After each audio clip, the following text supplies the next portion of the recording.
Muy buenas noches, mi nombre es Rubén Robles, soy historiador de la Biblioteca Nacional del Perú y en el marco de la emergencia sanitaria por la pandemia del coronavirus, la Biblioteca Nacional procura, como ustedes saben, cumplir con uno de sus fines esenciales, que es el de garantizar el acceso a la información y a la cultura.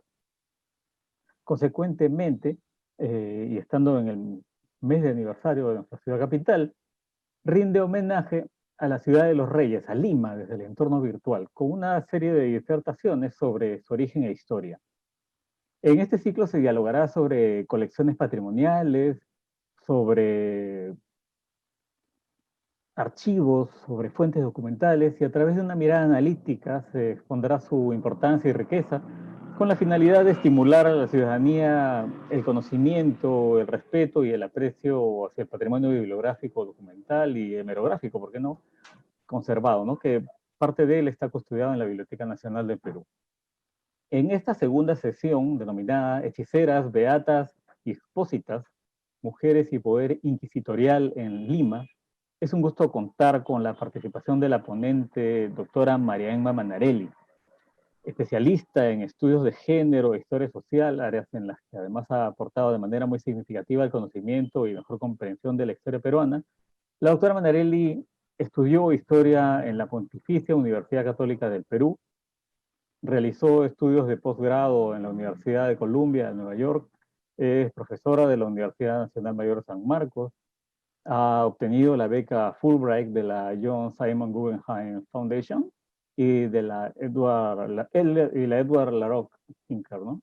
En 2016 ha recibido la beca Castor del David Rockefeller Center for Latin American Studies de la Universidad de Harvard. Es fundadora del programa de estudio de género de la Universidad Nacional Mayor de San Marcos, un programa de mucho interés, y actualmente coordina la maestría en género y desarrollo de esta universidad. Por supuesto, además de ser una investigadora meticulosa y una escritora muy concienzuda, autora de muchos libros y artículos, la doctora Manarelli ha sido directora de la Biblioteca Nacional de Perú hace muy poco. Nuestra invitada, doctora Manarelli, analizará su experiencia de investigación en torno a su libro Hechiceras, Beatas y Expósitas, Mujer y Poder Inquisitorial en Lima. Valioso estudio que muestra cómo convergen el control de la sexualidad femenina, la transgresión de la ortodoxia y el orden social vigente en esta Lima virreinal. Así que sin más preámbulos le damos el pase y la bienvenida a la doctora Manarelli. Bienvenida, doctora. Muchas gracias, Rubén, por la presentación. Gracias a la Biblioteca Nacional por esta invitación tan especial. Y agradezco especialmente esta invitación porque me lleva a realizar un trabajo muy querido para mí, que tuvo mucha importancia en mi formación, mi desarrollo como historiadora. Fue un hito clave. Fue la primera vez que estuve a escuchar las voces de las mujeres.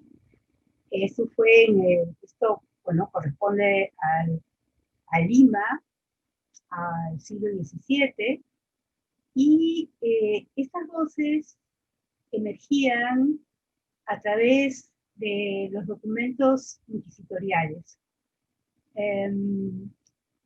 Debo decir que nosotros tuvimos una desgracia, que fue la desaparición de los procesos que llevó a cabo la Inquisición a lo largo de su historia, ¿no? Desde el siglo XVI hasta el siglo XVIII, principios del XIX. O sea, los procesos inquisitoriales desaparecieron. Nadie sabe exactamente cómo, en qué momento. Hay varias hipótesis, pero a diferencia de México, por ejemplo, o de Cartagena de Indias, ciudades donde hubo otros dos tribunales inquisitoriales donde tienen sus documentos completos, nosotros solamente contamos con las relaciones de las causas de fe, que el Tribunal de Lima mandaba con cierta periodicidad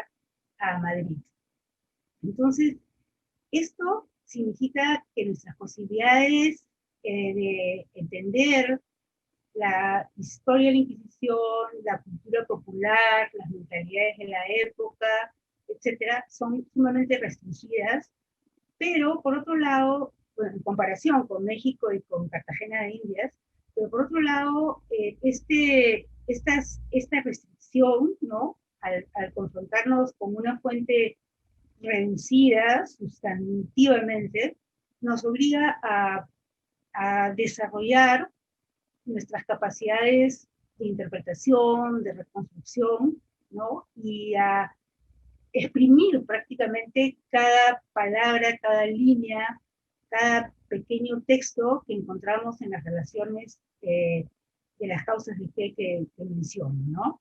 Entonces, si bien es una gran limitación, ¿no? Y un hecho que lamentamos, de todas maneras sirve, ¿no? Y como decía, las voces de los procesados, de las acusadas, de las perseguidas, están allí todavía.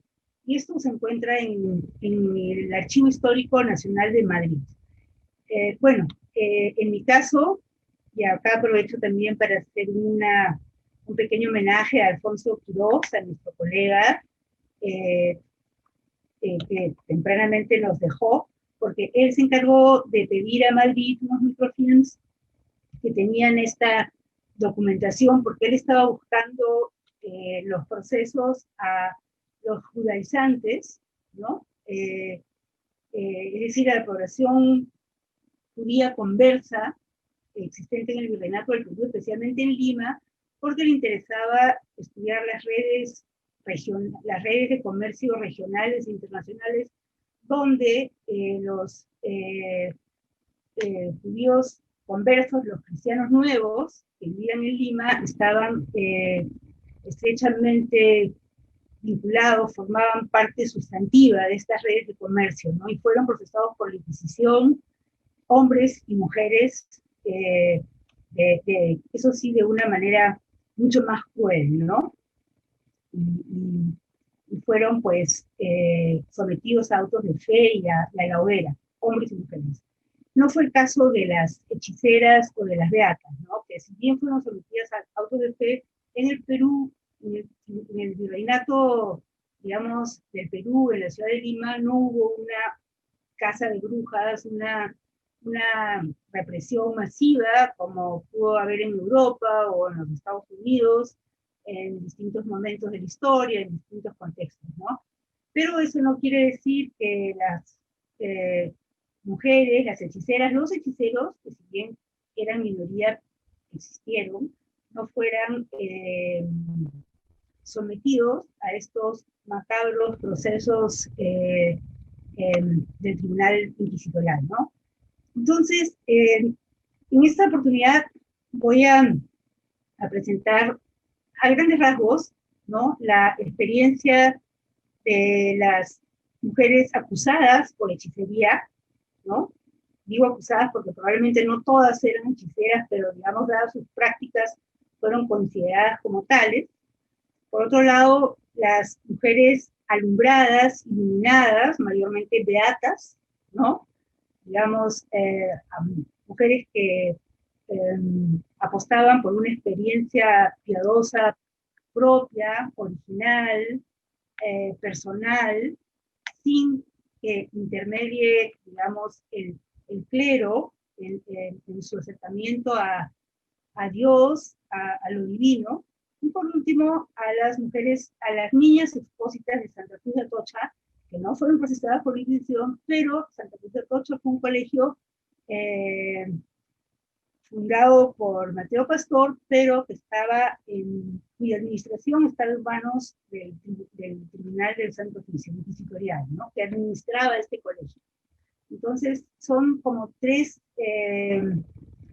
grandes aspectos, rubros, que nos hablan de varias cosas, ¿no? Nos hablan de la historia de la cultura popular, de las mentalidades, como dijo Rubén en la presentación, del control de la sexualidad, de la búsqueda de un poder de parte de las mujeres y, bueno, de un protagonismo cultural que ocurrió en la ciudad de Lima, ¿no?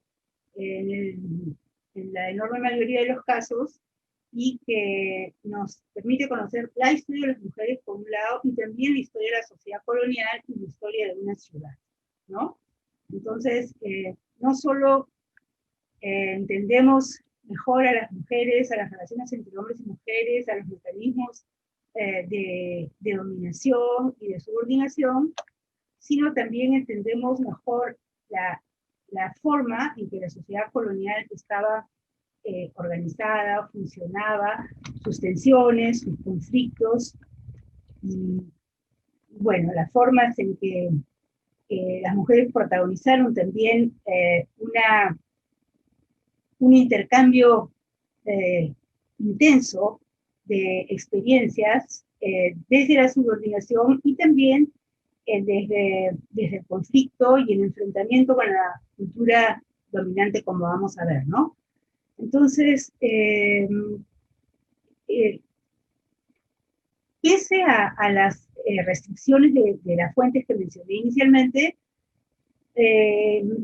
yo en esa época, bueno, esto fue en los años 80, ¿no? Cuando recién descubrí estas mujeres que,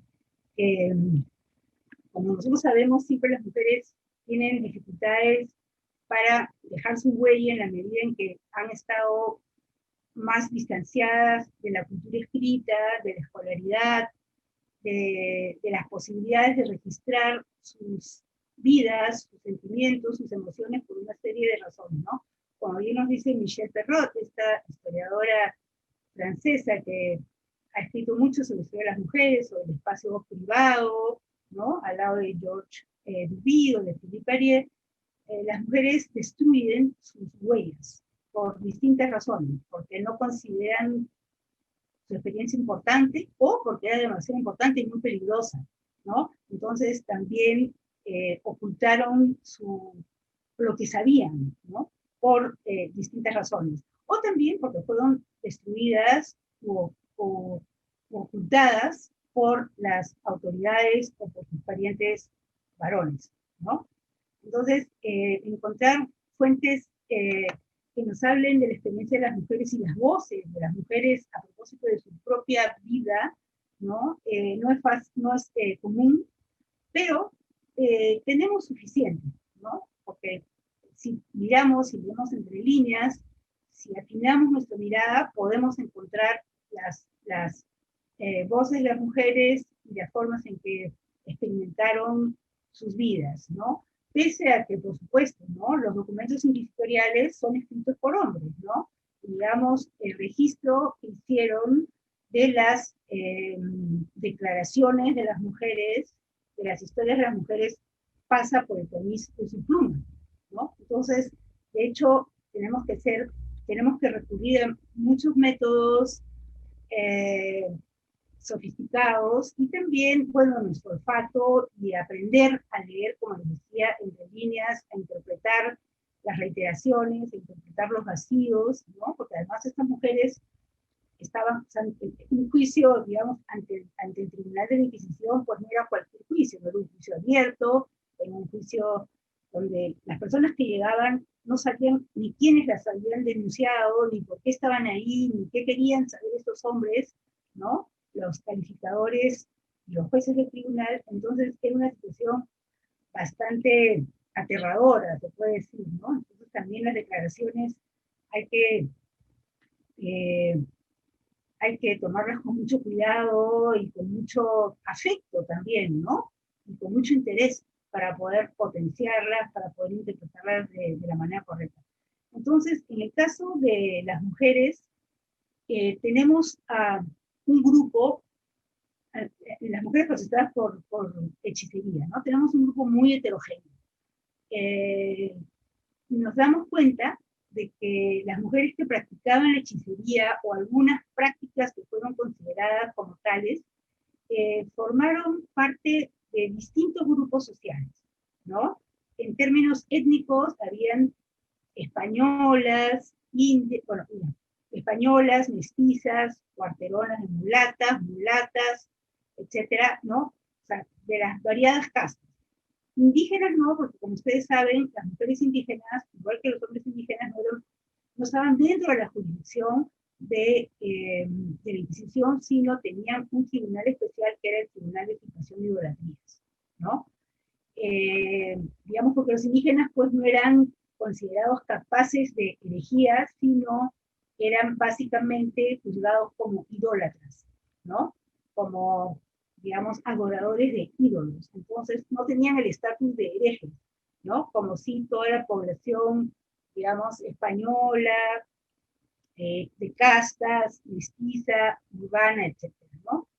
Entonces, desfilan ante nuestros ojos estas mujeres que provienen de distintos grupos étnicos que notamos por la naturaleza de sus intervenciones en los juicios, en los procesos inquisitoriales, ¿no? Que están en permanente interacción y en permanente intercambio, ¿no? Y esta fue una de las cosas más interesantes también a las cuales me voy a referir inmediatamente, ¿no? Entonces, yo me centré en la segunda mitad del siglo XVII porque era el periodo donde habían más casos, donde se concentraban la mayor parte de las denuncias, y bueno, esto está sujeto a varias interpretaciones. Puede ser que coincidía con preocupaciones, nerviosismos que venían desde Europa y desde la metrópoli, pero también puede remitirnos a coincidir también con una intensa actividad del Tribunal de Extirpación y Idolatría. O sea, hay una coincidencia que puede explicar en parte la mayor incidencia de mujeres procesadas por la Inquisición en esa época, como hechiceras, ¿no? Puede tener, digamos, varios son los factores que nos explican esa concentración de casos, esa incidencia de casos, ¿no? De mujeres hechiceras.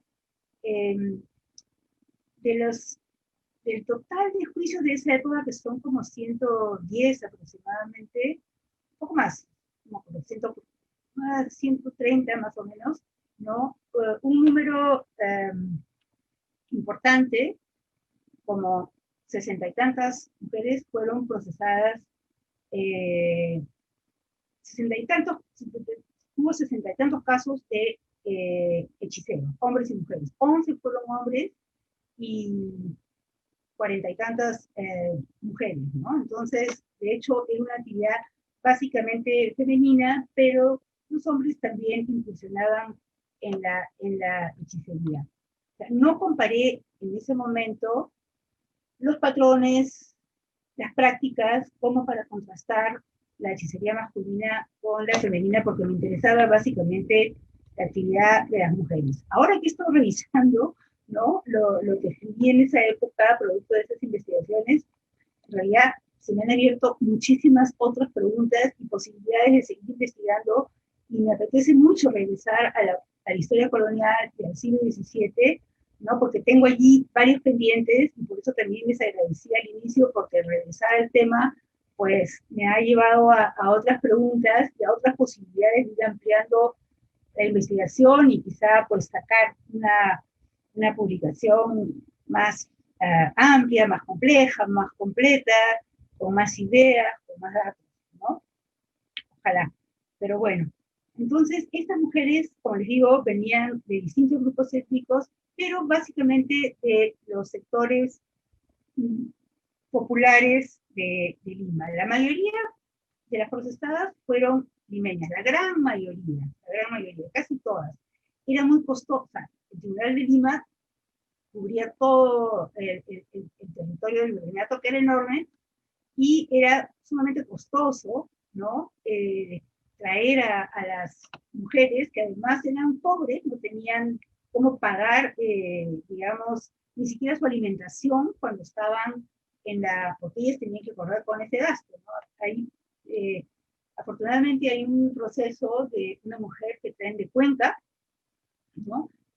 Digamos, traerla de Cuenca Lima costó como 500 pesos, entonces no era tampoco, no le salía muy a cuenta al tribunal, digamos, tener una vigilancia muy consistente, ¿no? Muy recia, drástica en los distintos lugares, ¿no? Porque, digamos, económicamente, pues, era un poco complicado, ¿no? Y no necesariamente contaban con los fondos. Digamos, las mujeres eran pobres, no podían financiar su viaje. Entonces, digamos que la cobertura del control no era muy estricta, no era muy estricta. Entonces, estas mujeres, por otro lado, estaban en su mayor parte alrededor de los 30 años, ¿no? Pero también había mujeres menores y un poquito mayores, ¿no? Entonces, eran mujeres relativamente jóvenes, aunque para los estándares para las expectativas de vida de la época, pues tampoco tan jóvenes, ¿no? Pero digamos, y esto es importante por varias razones, porque, digamos, los agravantes en los casos tenían mucho que ver con las connotaciones sexuales de la práctica de la hechicería, por un lado, y también con las características de la vida de estas mujeres, ¿no?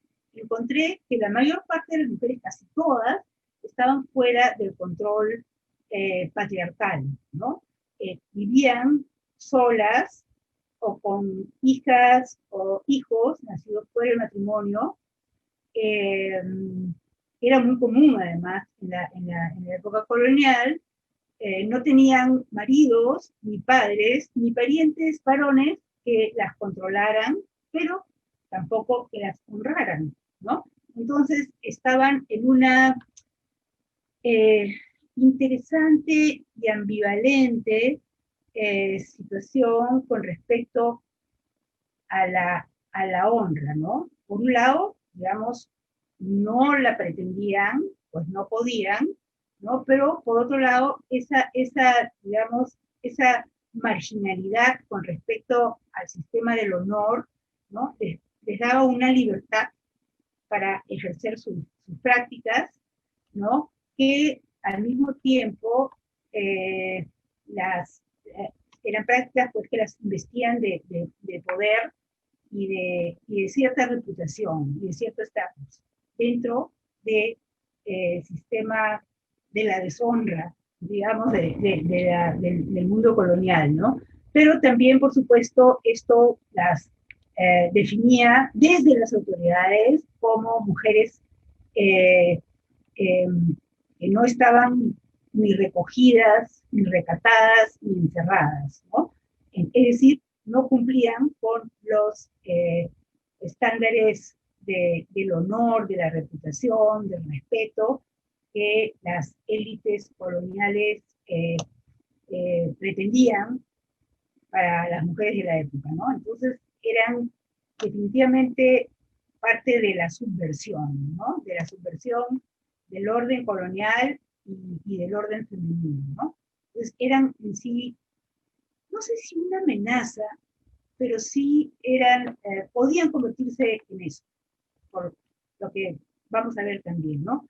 Entonces, y estas mujeres, además de estas características que, digamos, como metodológicamente es bueno identificarlas, ¿no?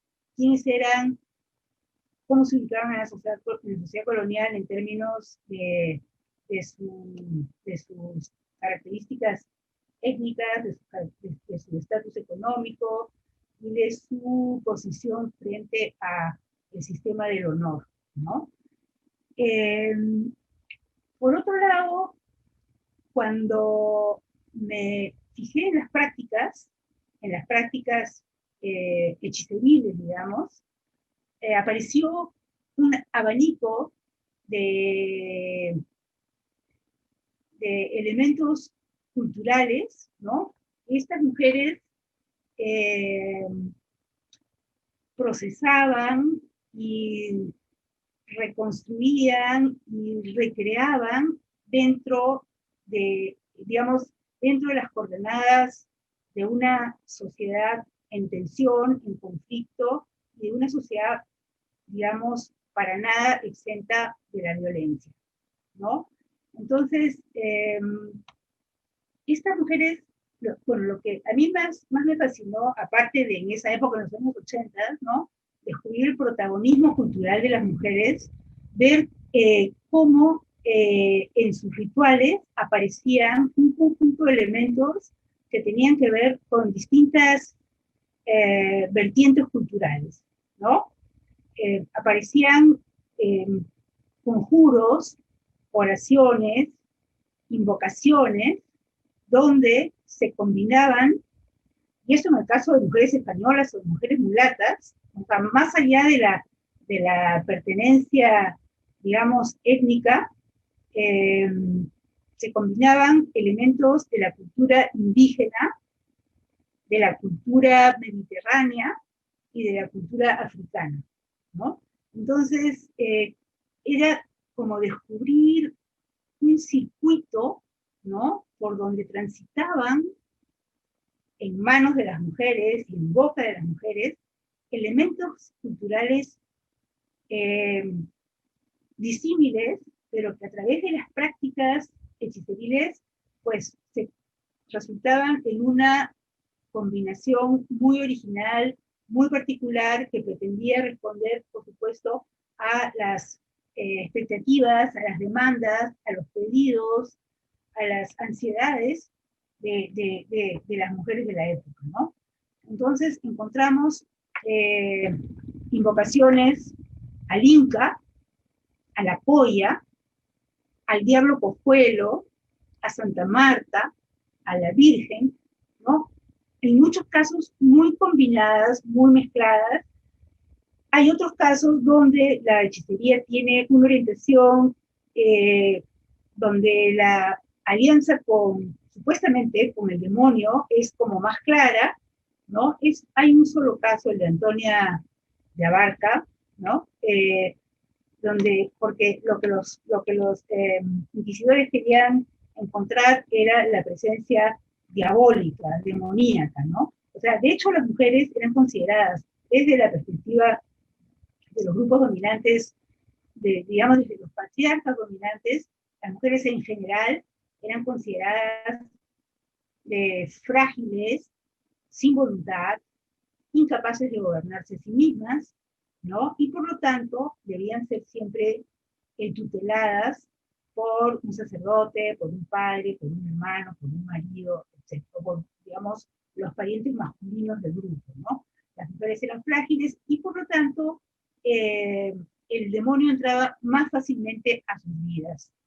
Entonces eran mucho más proclives al pecado, al mal, al engaño, ¿no? Entonces eso también se ve en las preguntas, en las observaciones del tribunal, ¿no? Entonces el afán de encontrar la relación entre eh, eh, las mujeres y lo demoníaco está como muy presente, ¿no? Entonces,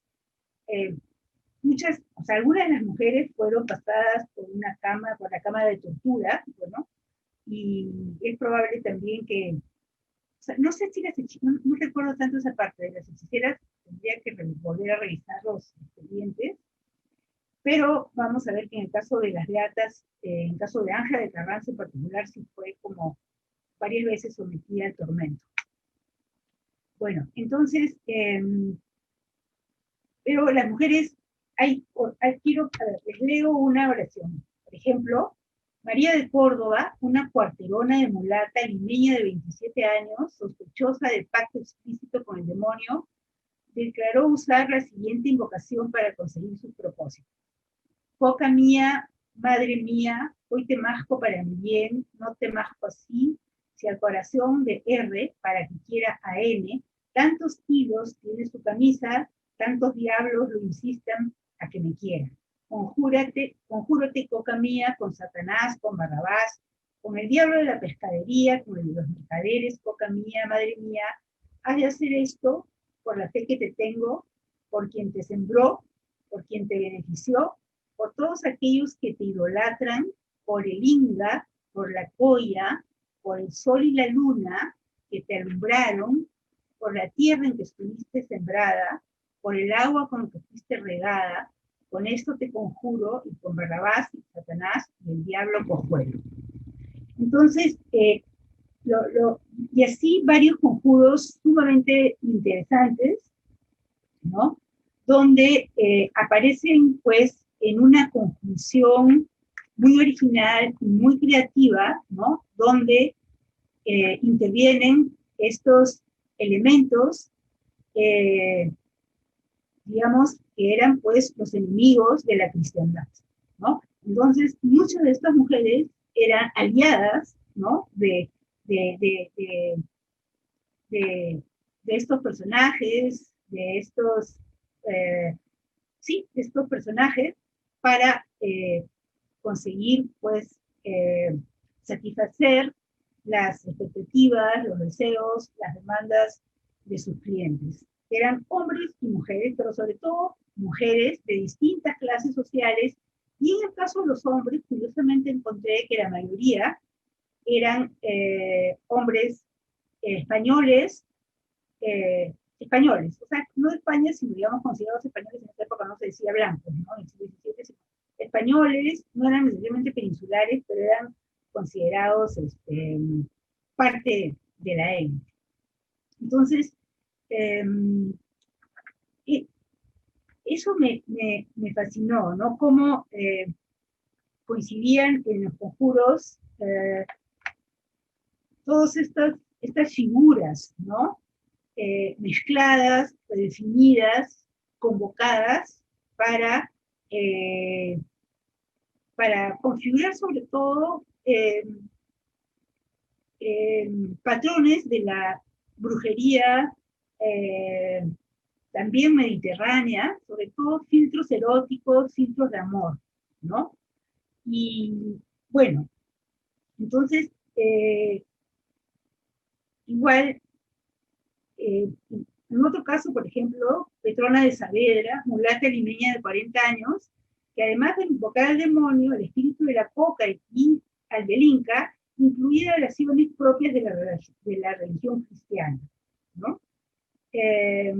Entonces, la Virgen María, los santos, eran también convocados en toda esta, en todos estos rituales, ¿no? Bueno, para tener tiempo de presentar otras experiencias también, quisiera ir terminando con algo que me llamó la atención, ¿no? La presencia de idolillos de las huacas en los conjuros de las hechiceras mulatas, españolas, mestizas, ¿no? Entonces, me pareció fascinante ver cómo, digamos, estas mujeres tenían vinculaciones con las mujeres indígenas, usaban los idolillos de las huacas, que estaban pues investidos de un poder especial y tenían una connotación de fuerza, ¿no? Que les permitía refundar, recrear estos rituales multiétnicos que interesantemente estaban buscando, entre muchas otras cosas, bueno, querían, qué era lo que pedían las clientas y qué era lo que ofrecían las hechiceras. Bueno, muchas hechiceras también eran curanderas, ¿no? Eran curanderas, resolvían problemas relativos a la salud, ¿no? Y también probablemente por eso fueron perseguidas, porque se les asoció con invocar figuras perseguidas para conseguir sus propósitos. Y Pero lo que me pareció interesante fue el pedido de las mujeres a propósito de los hombres que querían, ¿no? Querían hombres mansos, querían hombres pacíficos, ¿no? Querían hombres tranquilos, amables. Entonces, era, digamos, la hechicería es un recurso de las mujeres para lidiar con la violencia masculina. Pero, por otro lado, también querían hombres, una cosa que es muy linda, ¿no? Que dice, un hombre manso, lelo, pacífico, y que diera en el hecho cuántas vueltas tiene el techo, cuántas vigas tiene el techo, ¿no? Entonces era también una aspiración a, a un tipo de erotismo, ¿no? Que la satisfaciera al lado, o sea, y que lo compusiera también una actitud amable y pacífica de parte de los hombres, ¿no? Entonces, estos juicios también nos remiten a las expectativas eróticas y amorosas de las mujeres, ¿no? Entonces, eso también me pareció que es interesante, ¿no? Pero, por supuesto, muchas fueron acusadas también de volver locos a los hombres o tontos y de matarlos finalmente, ¿no? Entonces, también las mujeres recurrían a las hechiceras para librarse de hombres con los cuales no querían seguir viviendo. En esa época el divorcio, pues, eh, estaba prohibido, ¿no? El derecho canónico, que es el derecho que era lo que regulaba la vida conyugal, pues no permitía el divorcio, pese a que muchas mujeres pidieron el divorcio, ¿no? Muchísimas. Muy pocos hombres, ¿no? Si nosotros revisamos la, el, el, los archivos arzobispales, lo que pasaba en la corte arzobispal de Lima era que las mujeres eran las que pedían el divorcio, ¿no? No los hombres. Entonces, bueno, por razones más o menos obvias, ¿no? Entonces, como no podían deshacerse de sus maridos, pues los atontaban y los mataban. Bueno, o por lo menos pretendían hacerlo. Entonces, las hechiceras eran también, en ese sentido, una amenaza para el orden patriarcal, ¿no? Con sus exigencias eróticas y con sus maneras de enfrentarse a la violencia masculina, ¿no? Entonces, eso en términos de las hechiceras, ¿no? De las mujeres acusadas de hechicería, ¿no? Por otro lado, un segundo grupo fueron las mujeres llamadas alumbradas o iluminadas o ilusas, ¿no? Que en su mayoría eran mujeres que habían hecho votos personales de pobreza, de castidad, y habían apostado por una vida, me queda poco tiempo, por una vida piadosa, original, propia, orientada por ellas mismas y por una búsqueda de Dios autónoma, independiente del camino marcado por la iglesia, ¿no? O sea, no estaban ni encerradas en un monasterio, ni encerradas en un convento, ni casadas, ¿no? Entonces, era la tercera vía, lo llamaban así también, ¿no? Entonces, era una forma, era una búsqueda de autonomía y un camino propio para acercarse a la divinidad, a Dios, a lo sagrado, ¿no? Pero esa vía estaba sujeta a muchos peligros y a muchos riesgos. Bueno, yo encontré varios casos de estas llamadas autodefinidas como beatas, pero eso, bueno, es una tradición europea que es el movimiento considerado como los iluminados, ¿no? Que requerían un contacto personal y directo con Dios y que, digamos, fue muy, muy difundido en Europa y en España y muy perseguido en España también, ¿no? Y sobre todo esto después del Concilio de Trento, ¿no? Porque antes de Trento, antes del siglo XVI, la piedad femenina era muy libre, muy promovida por la Iglesia y por los sacerdotes, ¿no? Las comunidades piadosas de la Alta Edad Media fueron muy numerosas, muy activas en el campo de la educación de las mujeres, de la salud, ¿no?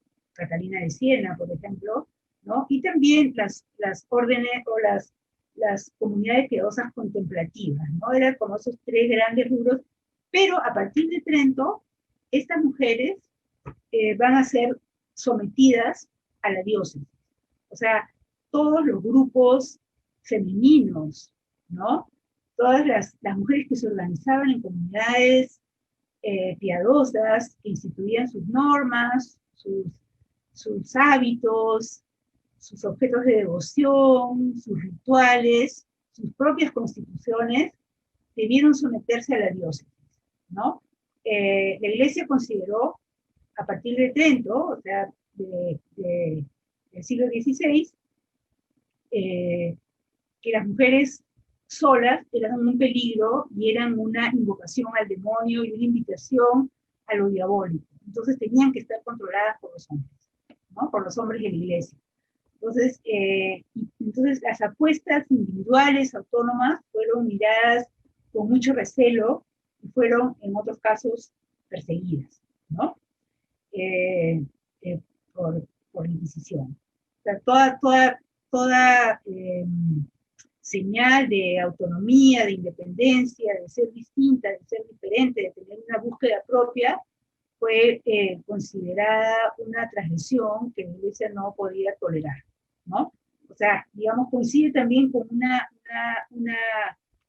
una fuerte inclinación hacia la intolerancia de la Iglesia y del Estado español al mismo tiempo, ¿no? O sea, pues esa conjunción de la monarquía católica, ¿no? Es lo que convierte al ejercicio del poder en altamente intolerante. Entonces, la persecución de las mujeres que apostaban por una vía propia fue parte también de esta época. Entonces, yo acá me quiero referir a un caso, voy a hacerlo muy someramente, pero es un caso excepcional, al que sí he vuelto en más de una ocasión después de esta investigación inicial mía, al caso de Ángela de Carranza, ¿no? Ángela de Carranza fue una mujer procesada por la Inquisición de Lima,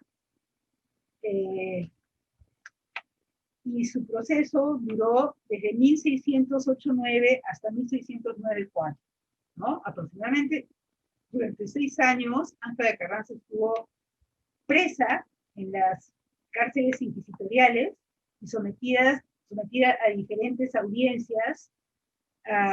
¿Y por qué? ¿No? Esta mujer había nacido en Tucumán, en Córdoba, era hija legítima de una pareja de españoles y había llegado a Chile y había subido a Lima, ¿no? Había llegado en pleno fervor de la canonización de Santa Rosa de Lima, ¿no? Entonces se encuentra en una ciudad, sí, enfervorizada, ¿no? Con la santidad, una cantidad enorme de expedientes llegaban a Roma, y las órdenes eclesiásticas pues competían entre sí también para beatificar o canonizar a ciertas personas que habían estado cercanas, ¿no? A ellos, porque eso también daba mucho prestigio, ¿no? O sea, los dominicos,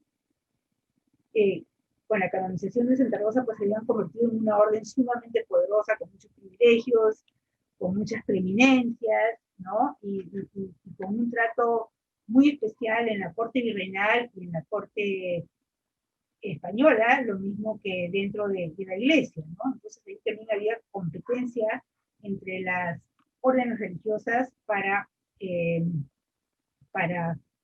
conseguir una supremacía, una fama, una reputación dada la santidad de sus allegados, o dado el carácter sumamente piadoso de estos, ¿no? Entonces, Ángela de Carranza llega a Lima, se inserta en esta atmósfera, ¿no? Y comienza a tener visiones místicas. Va con un confesor, va con otro, no tiene dote, no tiene cómo entrar al mercado matrimonial, ¿no? Porque las mujeres sin dote difícilmente se casaban, nadie se casaba por amor en esa época, ¿no? Y tampoco tenía dote para entrar al convento. Entonces, empezó a escribir sus visiones. Llegó un diario místico que llegó a tener 7.500 fojas de letra cursiva y apretada, como la describe el inquisidor, ¿no? 7.500 folios. Escribió durante años lo que Dios le revelaba.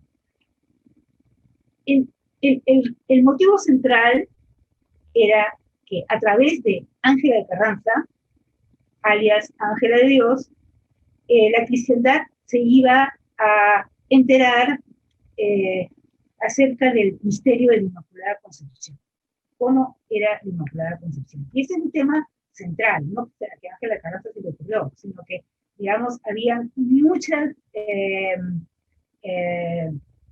discusiones, muchos debates, muchas controversias a propósito de la Inmaculada Concepción. Era un tema central en el debate, digamos, religioso y público de la época. Entonces, Ángela escribió durante por lo menos 10 o 15 años este diario místico, ¿no?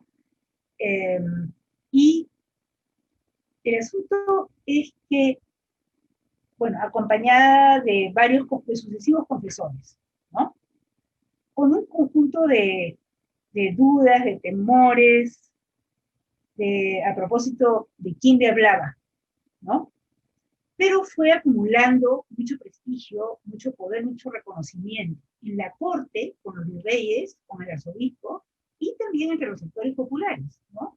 Entonces, su fama de santa, como tenían muchas mujeres en la época, en la ciudad, fue creciendo, ¿no? O sea, como dice Nancy Van Dusen también, es una época en donde las mujeres tienen muchas pretensiones no sé si de pureza, pero sí de honra y de prestigio, y hay mucha presión para entrar a los conventos, ¿no? Incluso en condiciones de subordinación, ¿no? Aunque sea como donadas, como sirvientas, pero había una gran expectativa me parece, por la pureza, ¿no? Por la pureza, que ahí se mezcla, me gustaría regresar alguna vez a pensar eso, ¿no? Se mezcla lo místico con el estatus, ¿no? O sea, entrar a un convento dado estatus y, digamos, la pretensión de pureza, creo que sintetiza aspectos religiosos, devocionales y al mismo tiempo de honra y de reconocimiento social y de protección, ¿no? Entonces, es en ese momento donde Ángela de Carranza está escribiendo. Bueno, no voy a entrar en detalle a propósito de cómo interpreta ella, mejor dicho, qué es lo que le dice el Señor sobre la Inmaculada Concepción, pero lo que quiero, lo que quiero decir es que Ángela es una beata agustina, muy extravagante, muy soberbia. Ella es doctora de doctores, así o sea, con ese estatus la ha investido el Señor. Como les decía, tiene una enorme reputación en su camino a la santidad. Iba de santa, pero empezó a criticar a la autoridad colonial. Denunció la corrupción. Denunció la corrupción en España, en la corte de los virreyes, en las órdenes religiosas, en los conventos de monjas, en el mismo tribunal inquisitorial, ¿no? Entonces, como les digo, como les comentaba, que el proceso no está, o sea, no tiene los 11.000 folios que llegó a tener, porque durante todos esos años declararon 130 testigos. O sea, nunca se vio un caso así de tantos testificando, ¿no? Fue un proceso gigante. Entonces, como les digo, esta reputación que despertó una devoción popular insólita, ¿no? Y también una devoción cortesana, ¿no? O sea, Ángela Carranza es un personaje carnavalesco, ¿no? Barroco y cortesano, ¿no? Ella vive en la corte, vive en la casa de los parientes del virrey, las amigas de la reina, es una cortesana. La gente se abalanza sobre sus uñas cuando se las corta, ¿no? Se pelea por sus dientes, por sus trapos con sangre, ¿no?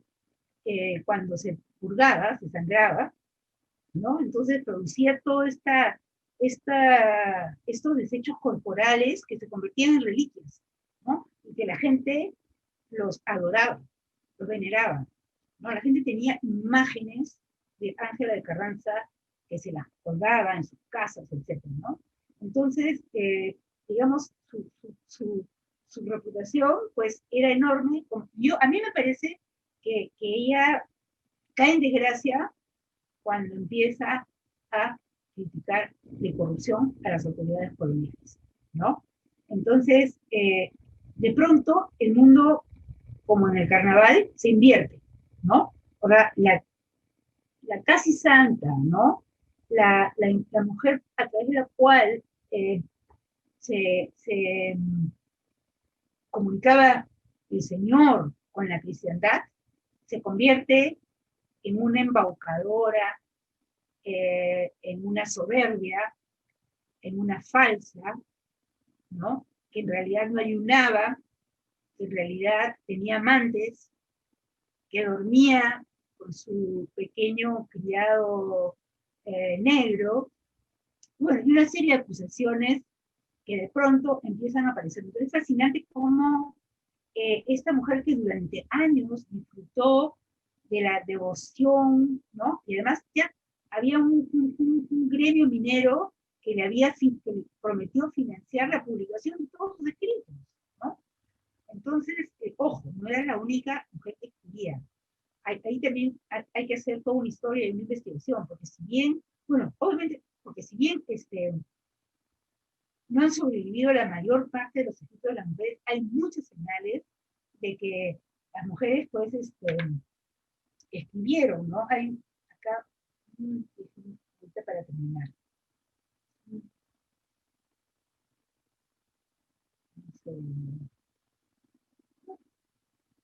A ver si encuentro. Bueno, no importa, pero, por ejemplo, todas las mujeres buena parte de las mujeres que formaban el círculo de Isabel Flores de Oliva, y que también fueron molestadas por la Inquisición, tuvieron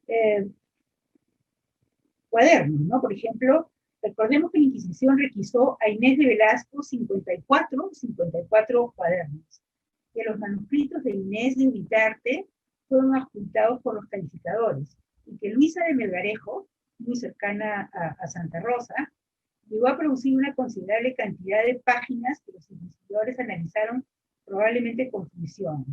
Tampoco sabemos qué pasó con los escritos de Santa Rosa de Lima, ¿no? Con los escritos de...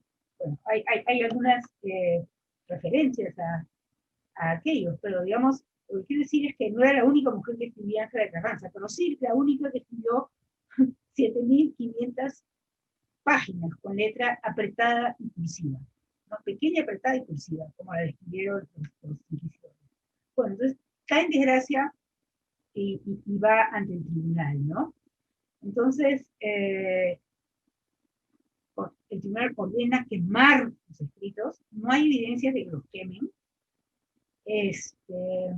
pero tampoco sabemos dónde están. O sea, no hay ninguna señal, ninguna evidencia, como digo, que hayan sido quemados, pero fueron repartidos entre varios calificadores para ver qué tipo de herejía había cometido, ¿no? Qué tipo de vínculo tuvo con el demonio, si era heresiarca, si era hereje, si tenía pacto explícito, pacto implícito, porque había un conjunto de matices obsesivos a propósito de cómo calificar las relaciones con el demonio, ¿no? En esa época. Bueno, la cosa es que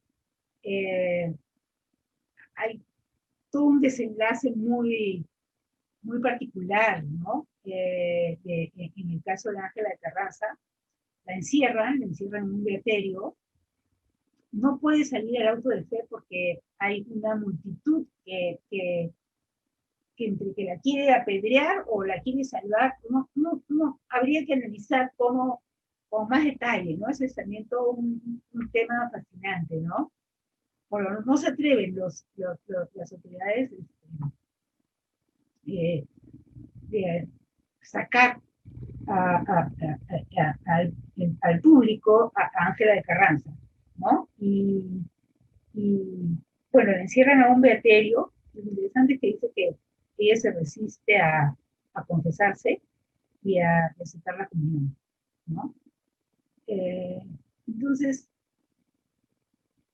eh, es un caso muy particular, fascinante, con mucha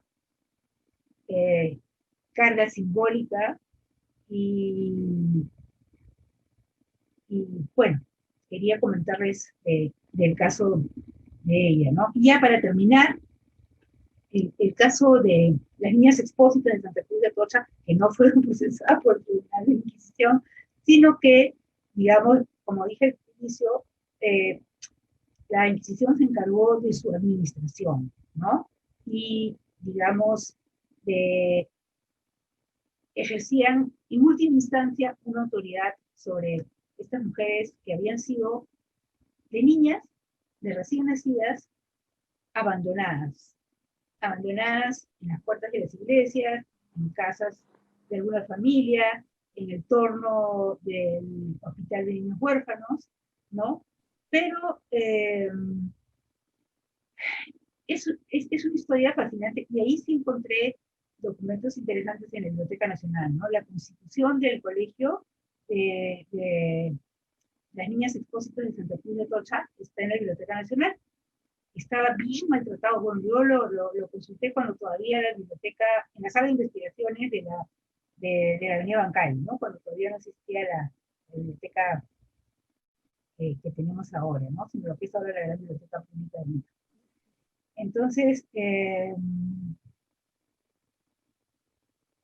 lo interesante, ya para hacerlo muy sintético, iban a ese colegio las niñas españolas, españolitas, o sea, no que habían nacido en la península, pero que eran consideradas españolas en el Reino de Perú, que no tenían ni padre ni madre, ¿no? ¿Qué había pasado? Es fascinante la documentación que hay sobre este caso, sobre el colegio y las niñas, la vida de las niñas. Para ingresar al colegio,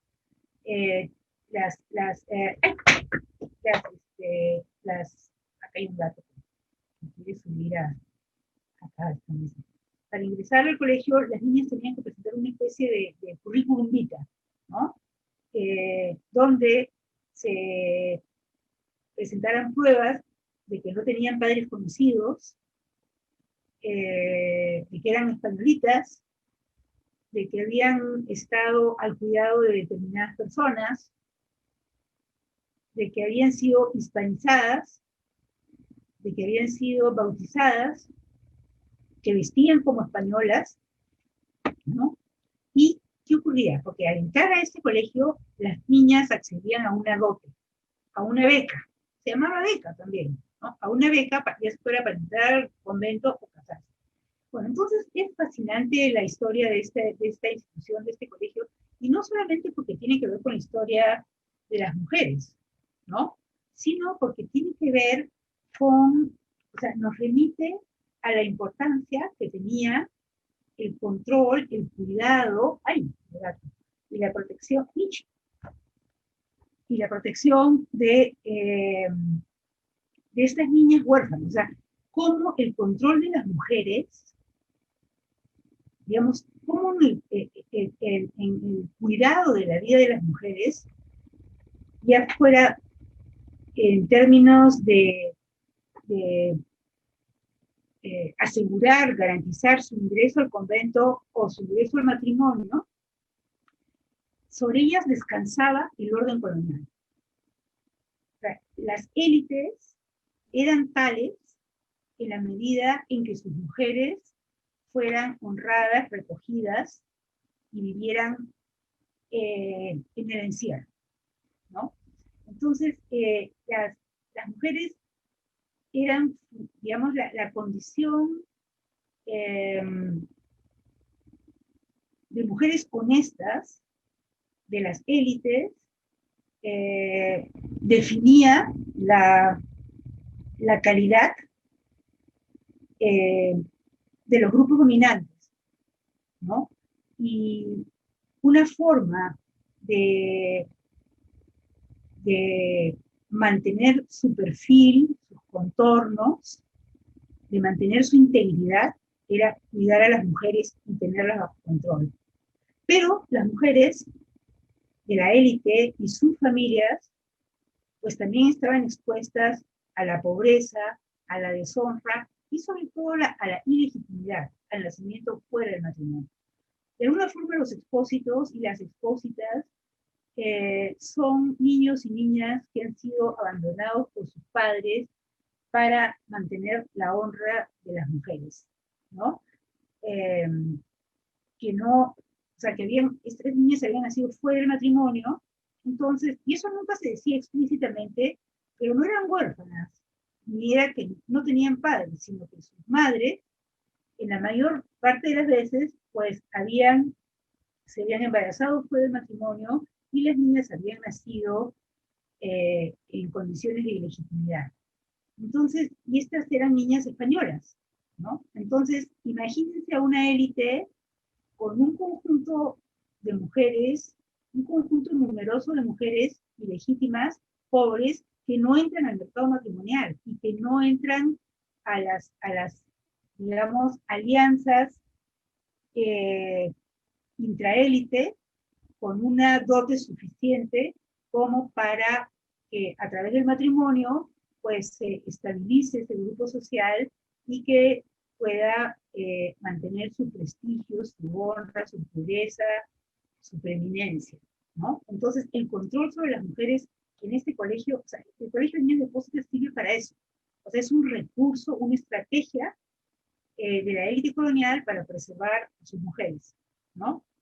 Entonces, ahí uno entiende cómo el control sobre las mujeres es un requisito básico para un tipo de organización social, ¿no? Entonces, como les digo, como decía al principio y ya cerrando, ¿no? La historia del Colegio de Niñas Expósitas de Santa Cruz de Atocha, que está por escribirse, y hay un material riquísimo en el Archivo de la Nación, en la sección de Inquisición, porque es supuestamente la parte administrativa, esos no son los procesos inquisitoriales, sino la administrativa. Digamos, la Inquisición administraba muchos bienes, ¿no? Y había mucha gente que le donaba a la Inquisición en sus testamentos su patrimonio familiar, su patrimonio personal. Entonces la Inquisición maneja una serie de recursos y entre ellos esta fortuna que les dejó Mateo Pastor y su esposa, ¿no? Que no tuvieron hijos, para cuidar a las niñas, a las españolitas expósitas, abandonadas, y eso significaba también, pues, mantener el orden colonial, ¿no? Y como les digo, allí uno encuentra muchas señales a propósito de los sentimientos de las madres que abandonan a sus niñas, de, digamos, la gran inestabilidad de la infancia, de las niñas expósitas, ¿no? Que cambiaban de amas de leche y de amas de crianza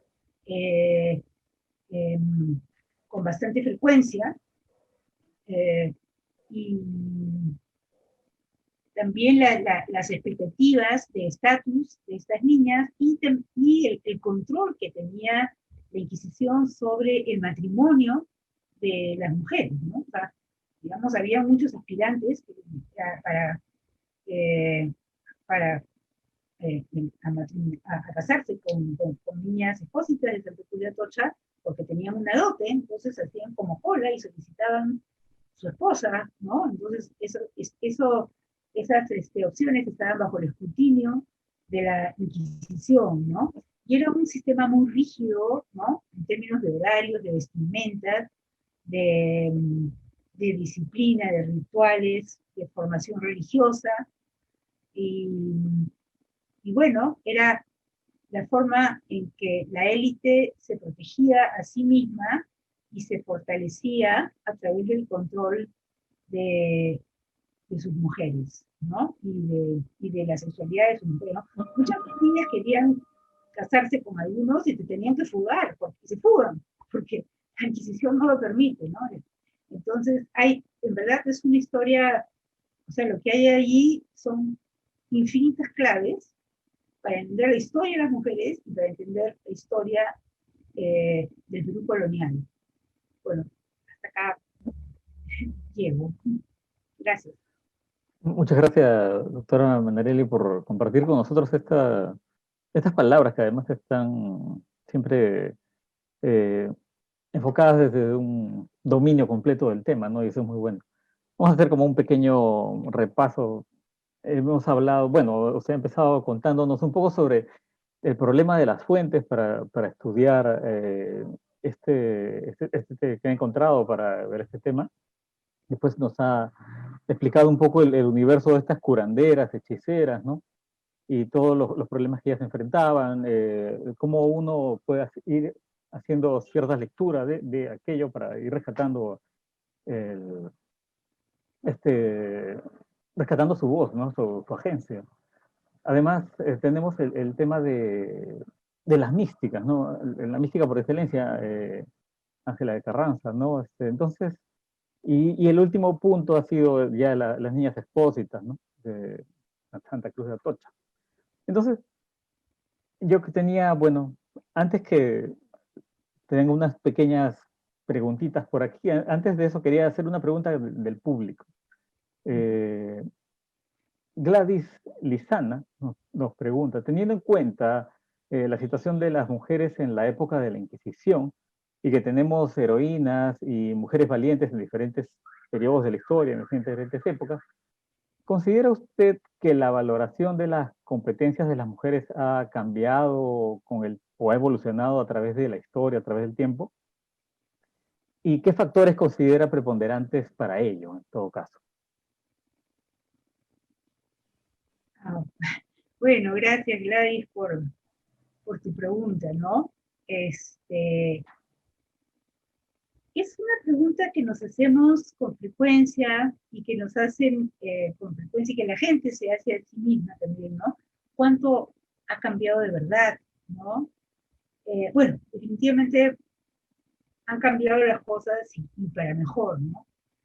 Pero, por ejemplo, bueno, en términos educativos, ¿no? Se supone, o sea, este colegio de niñas de Santa Cruz de Atocha, o sea, las mujeres que estaban allí no iban ahí para aprender, aprendían porque estaban ahí, ¿no? Que es distinto. Y muy pocas tenían esa posibilidad, ¿no? Entonces, en verdad, el aprendizaje escritural, de las letras, etcétera, era muy reducido y estaba muy en función de mantener el sistema, ¿no? Entonces, y además muy orientado, o sea, el aprendizaje, la instrucción era muy orientada, normalmente después también a lo largo de buena parte de la República, en el caso de las mujeres, a ser buenas amas de casa, a realizar los trabajos domésticos, a seguir la doctrina cristiana, ¿no? Por eso había también, hasta bien entrada a la República, diferentes cursos en las escuelas y en los colegios para niñas y para niños, o para jóvenes mujeres o jóvenes hombres, ¿no? Entonces había una distinción, ¿no? Ahora, los hombres no llevaban cursos sobre higiene, sobre policultura, sobre economía doméstica, y las mujeres llevaban cursos sobre constitución, sobre economía política y sobre aspectos relacionados, por ejemplo, con la contabilidad, etcétera, ¿no? Entonces hubo como mucha segregación, mucha diferencia, y el Estado también invirtió muy poco y tardíamente en la educación de las mujeres, ¿no? O sea, el Estado peruano ha sido de una forma mezquino, ¿no? Tacaño con las mujeres en ese sentido, ¿no? Y asumía pues que las mujeres pues debían ser pues mantenidas por sus padres, por sus maridos, por sus hermanos, por sus hijos, ¿no? Algo así. Entonces, no había una concepción de ciudadanía, ni de un manejo de los recursos públicos más igualitario, ¿no? Sino con mucha, o sea, muy sesgado por la cuestión de género. Y ahora no lo tengo muy elaborado, pero yo aprovecharía esta pregunta también, Gladys, para decir que hay que considerar la sensibilidad de la época, ¿no? Es decir, las cosas que nos pueden parecer horrorosas hoy, ¿no? A propósito del siglo XVI o XVII, pues no, es un reto para los historiadores, las historiadoras, saber cómo fueron percibidas en ese momento, ¿no? O sea, eh, claro, de repente se horrorizaban tanto como nos horrorizamos nosotros, ¿no? Pero, ¿qué les digo?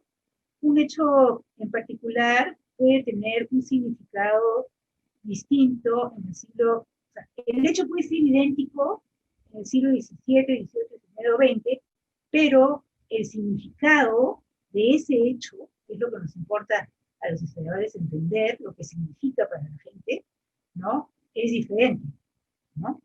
Entonces las sensibilidades también hay que atender a la transformación de las sensibilidades, ¿no? ¿Qué es lo que no toleramos hoy? Yo creo que eso es importante. Y lo que también es importante entender es que no siempre la historia es progreso, ¿no? O sea, todavía estamos muy como colonizados por la ilustración, por la razón y por la noción del progreso. No necesariamente. Podemos retroceder, ¿no? Lo que pasa en nuestro país hoy, lo que pasa en los Estados Unidos, por ejemplo, ¿no? En estos momentos también, digamos, es fascinante, ¿no? Claro, de asustar mucho en muchos sentidos, pero también es fascinante ver cómo se procesan esos hechos que no se esperaban, ¿no? Que son absolutamente inesperados. O, por ejemplo, la pandemia, ¿no? O sea, o una guerra, ¿no? Cómo nos puede hacer regresionar también. Entonces, creo que tenemos que combinar las sensibilidades de una época, digamos, ¿no? Por ejemplo, hoy nos parece inaceptable ejercer el castigo físico contra los niños, ¿no? Aplicar castigo físico contra los niños, ¿no? Pero en el siglo XVII, XVIII, XIX y buena parte del XX, pues era la forma de ejercer la autoridad paternal y la forma de enseñar y la forma de, de instruir, ¿no? Por ejemplo. Entonces, el hecho, ¿no? El hecho de ser castigado físicamente hoy tiene una connotación de ofensa, de indignidad, ¿no? De, de sí, de ser, o sea, de humillación que no necesariamente tenía antes, porque antes, pues, se toleraba, creemos, ¿no? Entonces, nuestras sensibilidades, pues, van transformándose, y eso quiere decir que nosotros le damos un significado distinto a la vida, de acuerdo a cómo nos percibimos nosotros como personas y percibimos a los demás, ¿no? Vamos, en sociedades jerárquicas las sensibilidades son distintas, ¿no? Eh, en sociedades más igualitarias, ¿no? Entonces también eso es importante, ¿no? O sea, de hecho, las mujeres ya no necesitamos dote para tener una vida digna, pero sí necesitamos una buena escuela, una buena educación, una educación pública sólida, ¿no? Entonces, cuando no la tenemos, podemos ser como las mujeres sin dote en la época colonial, es decir, que no tenemos recursos para vivir dignamente. Las mujeres que necesitaban una dote, nosotros necesitamos educación, ¿no? Para ser libres, para ser autónomos. Claro, nos ubicamos históricamente un poco para poder empezar a hablar de este tema, ¿no? Volviendo un poco a las fuentes, antes de proseguir con las preguntas del público que están muy interesantes, tenemos de un lado que hay escasez de fuentes, además hay un discurso mediado, ¿no? El discurso de la mujer no llega directamente, sino que llega a través de una serie de filtros, llega a través de una voz masculina, llega a través de una voz occidental, llega a través de toda una serie de filtros que hacen que rescatarlo sea toda una labor realmente metodológica. No sé si nos podría explicar un poco sobre cómo hacer cuando uno se enfrenta, ya que estamos hablando de fuentes en este ciclo, cuando uno se encuentra con pocas fuentes y además con estos discursos mediados, ¿no? No sé si... Sí. ¿Cómo lo Bueno, es una solucionó? pregunta difícil. Perdón. Sí, no, pero hay que hacerla, ¿no? Bueno, primero, partir, o sea, reconocer muchas veces lo que tenemos ante nosotros son representaciones masculinas de las mujeres, ¿no? O sea, detectar cuáles son, y las representaciones masculinas de las mujeres no son objetivas, sino responden o a los deseos o a los temores de los hombres con respecto a las mujeres, ¿no? Cómo quieren que sean las mujeres o cómo temen a las mujeres, ¿no? Entonces, eso también es bien importante. Entonces, en las representaciones masculinas podemos encontrar a las mujeres, pero tenemos que saber el contexto, conocer, digamos, las condiciones en que están producidas esas representaciones, ¿no? O sea, no, nosotros vemos, no sé, el padre orando en el sí, y no vamos a decir que así fue la vida de las mujeres, ¿no? Pero, ¿qué les digo? Podemos recurrir a la demografía, a otras fuentes similares, a estudios que se han hecho en otros lugares que han tratado eh, eh, evidencias similares, qué consideraciones han tenido, ¿no? Y así, ¿no? Entonces, eso, por ejemplo, es muy importante, ¿no? Desarmar las representaciones sobre las mujeres. De hecho, lo que podemos ver, por ejemplo, bueno, en el caso de las mujeres procesadas por la Inquisición, ¿no? Vemos lo que se repite, ¿no? Lo que se repite en términos de burocracia, ¿no? O sea, esto encaja, esto es un patrón como que está muy repetido en varios casos, entonces, de pronto, podemos notar que esas confesiones han estado como manipuladas por la persona que las ha copiado o responden a preguntas estereotipadas, repetidas de los jueces, pero por ahí surge algo original, algo que no encaja, algo que uno dice, no, esto nos está remitiendo a otra cosa, acá hay un mensaje que viene de otro lado, ¿no? O por ejemplo, uno ve un conjuro, entonces, de una mujer mulata que invoca a Santa Marta. Entonces, si uno va y lee los trabajos sobre la hechicería española en la misma época, encuentra invocaciones a Santa Marta. Entonces, ahí uno dice, claro, ¿cómo ha pasado? ¿No? O sea, ahí hay como hay un canal por donde transita esta información, ¿no? Desde España hasta Lima, Santa Marta, ¿no? ¿quién es Santa Marta? Entonces uno busca, cosa que yo no hice en los años 80, que tendría que hacer ahora si quiero volver a reeditar, reeditar este trabajo, ¿no? ¿Qué significaba Santa Marta en España, ¿no? En esa misma época, y cómo las mujeres aquí lo asumen, se apropian de eso, ¿no? Estos idolíos de las huacas, ¿no? Esas son cuestiones originales, ¿no? Y además aparecen mujeres indígenas en los procesos, no como acusadas, pero sí como testigos, ¿no? Entonces,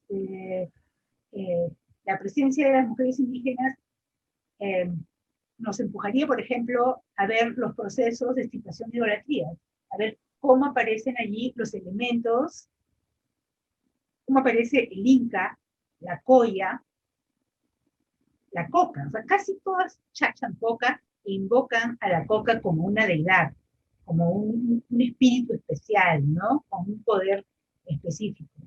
Entonces, eso pues es algo muy propio y no aparece en todos los casos. Entonces, eso quiere decir que los inquisidores no están adjudicándole a las mujeres arbitrariamente el uso de la coca, ¿no? Sino que, y además aparece la coca, las hojas de coca, y el mascarlas aparece en estructuras rituales o orales muy específicas, ¿no? Entonces, cómo aparece, al lado de qué, cómo se junta, digamos, estos como así enemigos de la cristiandad, ¿no? El diablo cojuelo, de mercaderes. Pues habría que ir más allá y ver cómo, de dónde toman las mujeres y las hechiceras eso. Y habría que contrastarlo, por ejemplo, con lo que hacen los hechiceros hombres, ¿no? Cosa que yo no hice.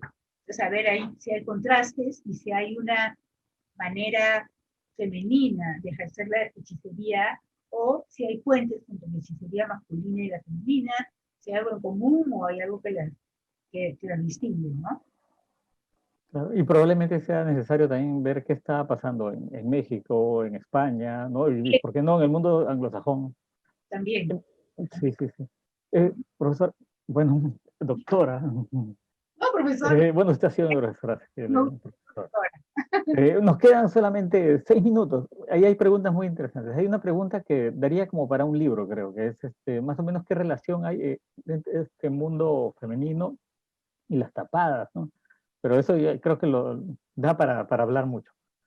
Hay otra que dice, nos pregunta, le pregunta, bueno, no a mí, no, le pregunta a usted ¿No? si, si ha encontrado casos de hechicerías en el sur del Perú, y en tu caso, cómo se castigaban. Algo como muy rápido para ir cerrando. No me, Recuerda en este momento. y Claro, el no, problema es también el tiempo que pasó. de todas maneras, se puede, mire, tenemos un problema porque o sea, podríamos recurrir a Medina, a José Toribio Medina, Ah, a su historia de la Inquisición, digamos, hacer todo, eso es lo que me apetece hacer ahora, ¿no? Ver todos los casos procesados según Medina, o ir al archivo de Madrid, pero pedirlos, ahora de repente está hasta digitalizado, ¿no? En esa época se compró, Columbia compró estos microfilms, ¿no? Pero bueno, ir y contar todos los casos porque hay datos de dónde vienen, qué condiciones étnicas tienen, o sea, para identificar el grupo están los datos completos, digamos, pero miren la limitación que tenemos, ¿no? Solange Alberro, que es una historiadora mexicana que ha estudiado mucho la Inquisición en México, eh, tiene una cuestión cuantitativa de larga duración de todos los procesos completos, ¿no? Y si comparamos todos esos procesos completos con lo que detecta en las causas, digamos, en las relaciones de las causas de fe, las que llegan a España son un número menor los que llegan a España. O sea, no llegan todos los casos de España. Entonces, nuestra referencia siempre va a ser parcial, incompleta, ¿no? Porque, digamos, en el caso de México, si uno contrasta los casos que realmente se dieron con los que fueron informados a Madrid, los que fueron informados a Madrid son un número menor, son menor cantidad. Entonces nosotros nunca vamos a poder saber, a diferencia de México, de Cartagena de Indias, cuántos procesos hubo, porque ni siquiera lo que mandaban a Madrid era exacto. Entonces, pero de todas maneras podemos tener por lo menos una idea de la proporción, ¿no? Comparando, por ejemplo, con México, o comparando, por ejemplo, con Cartagena de Indias, ¿no? Entonces, por lo menos vamos a saber, estas relaciones de las causas de fe fueron el 88% de los casos, o el 92% de los casos que se dieron en el Perú, teniendo como referencia a Cartagena de Indias y a México, ¿no?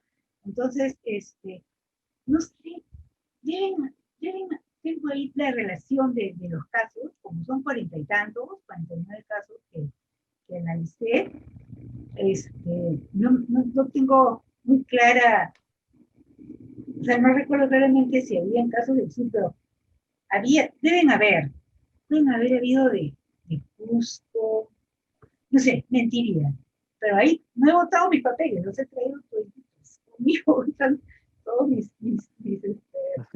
registros están ahí, pero bueno, de verdad que esto es una aproximación así parcial de todo lo que hay para estudiar, ¿no? O sea, de los 80s, cuando yo hice este trabajo, ¿no? Que había muy poco, digamos, hice esto en el 83, 84, ahora ha habido una explosión de lo que es cultura popular, mentalidades, religiosidad, inquisición, transgresiones, etcétera, ¿no? Entonces, creo que ahora que podemos mirar todas estas fuentes con nuevos ojos, ¿no? Porque hay tantos aportes que nos ayudarían mucho a acercarnos a lo que a la forma en que yo vivo. Perdón, sí. Sí, no. Sí. No, estaba interrumpiéndole. Lo que pasa es que estamos casi cerrando ya y quería, bueno, ante todo agradecer a todas las personas que nos han acompañado a través de las redes sociales. Agradecer también a quienes han hecho esto posible, a Cristel Best, Jorge Mateo, Gianmarco Osorio y Edson Segovia, que está siempre acompañándonos. Les recordamos que la Biblioteca Nacional de Perú desarrolla una programación cultural virtual atendiendo a las necesidades de estos tiempos.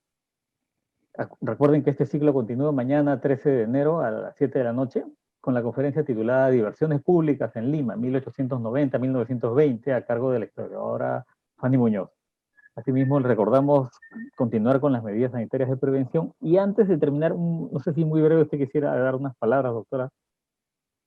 Bueno, no, gracias por la invitación. De verdad que yo misma me he sorprendido con mi nueva lectura de este trabajo y les agradezco haberme conectado de nuevo con todos estos casos y estas mujeres, y ojalá haya oportunidad para regresar a los archivos y a la biblioteca para encontrar nuevas evidencias y seguir con el trabajo y, bueno, felicitar a la Biblioteca Nacional.